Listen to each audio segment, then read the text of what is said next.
اعوذ باللہ من الشیطان الرجیم، بسم اللہ الرحمن الرحیم۔ الحمد للہ رب العالمین، والصلاة والسلام علی سید المرسلین وخاتم النبیین، اما بعد۔ صحیح بخاری کتاب باب کتاب المزارعہ، حدیث نمبر 2331، اردو ترجمہ۔ یہود کے ساتھ بٹائی کا معاملہ۔ ہم سے محمد بن مقاتل نے بیان کیا، انہوں نے کہا کہ ہم سے عبداللہ بن مبارک نے خبر دی، انہیں عبید اللہ نے خبر دی، انہیں نافع نے، اور ان سے عبداللہ بن عمر رضی اللہ عنہ نے بیان کیا کہ رسول اللہ صلی اللہ علیہ وسلم نے خیبر کی زمین یہودیوں کو اس شرط پر سونپی تھی کہ اس میں محنت کریں اور جوتے بوئیں اور اس کی پیداوار کا آدھا حصہ لیں۔ حدیث نمبر 2332، اردو ترجمہ۔ بٹائی میں کون سی شرطیں لگانا مکروہ ہے؟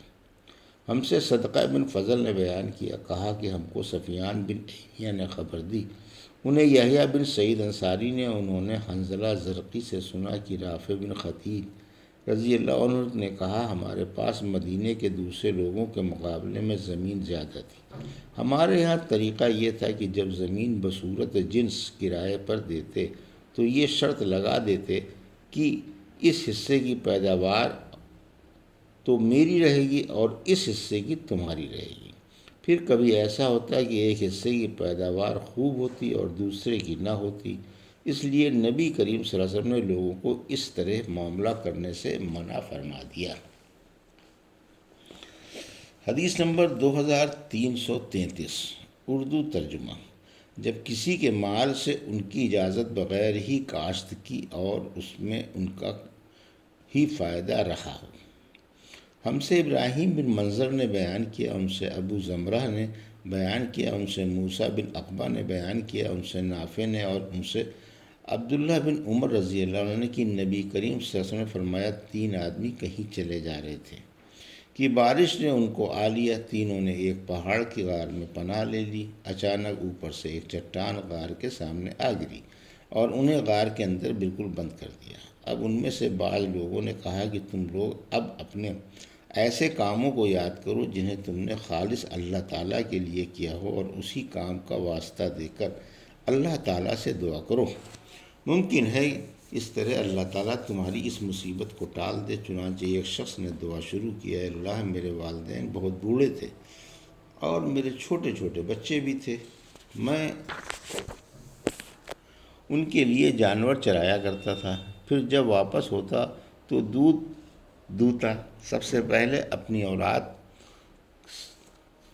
اولاد سے بھی پہلے میں والدین ہی کو دودھ پلاتا تھا۔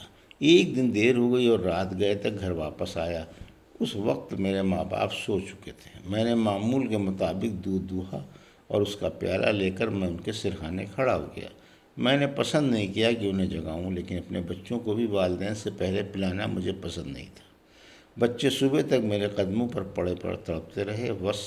پس اگر تیرے نزدیک بھی میرا یہ عمل صرف تیری رضا کے لیے تھا تو غار سے اس چٹان کو ہٹا کر ہمارے لیے اتنا راستہ بنا دے کہ آسمان نظر آ سکے۔ چنانچہ اللہ تعالیٰ نے راستہ بنا دیا اور انہیں آسمان نظر آنے لگا۔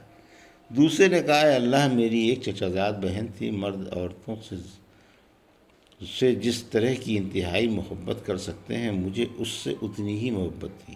میں نے اسے اپنے پاس بلانا چاہا لیکن وہ 100 دینار دینے کی صورت میں راضی ہوئی۔ میں نے کوشش کی اور وہ رقم جمع کی، پھر جب میں اس کے دونوں پاؤں کے درمیان بیٹھ گیا تو اس نے مجھ سے کہا، اے اللہ کے بندے، اللہ سے ڈر اور اس کی مہر کو حق کے بغیر نہ توڑ۔ میں یہ سنتے ہی دور ہو گیا۔ اگر میرا یہ عمل تیرے علم میں بھی تیری رضا ہی کے لیے تھا تو اس غار سے پتھر کو ہٹا دے۔ پس غار کا منہ کچھ اور کھلا۔ اب تیسرا بولا کہ اے اللہ میں نے ایک مزدور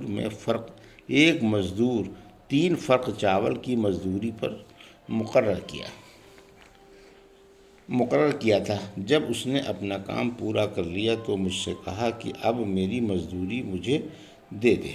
میں نے پیش کر دی لیکن اس وقت وہ انکار کر بیٹھا۔ پھر میں برابر اس کی اجرت سے کاشت کرتا رہا اور اس کے نتیجے میں بڑھنے سے بیل اور چرواہے میرے پاس جمع ہو گئے۔ اب وہ شخص آیا اور کہنے لگا کہ اللہ سے ڈر۔ میں نے کہا کہ بیل اور اس کے چرواہے کے پاس جا اور اسے لے لے۔ اس نے کہا اللہ سے ڈر اور مجھ سے مذاق نہ کر۔ میں نے کہا کہ میں مذاق نہیں کر رہا ہوں، یہ سب تیرا ہی ہے، اب تم اسے لے جاؤ۔ بس اس نے ان سب پر قبضہ کر لیا۔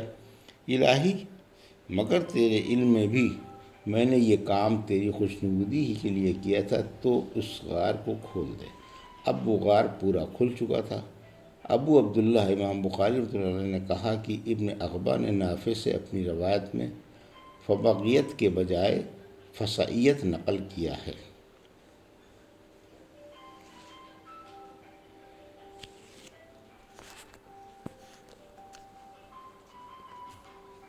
حدیث نمبر 2334، اردو ترجمہ۔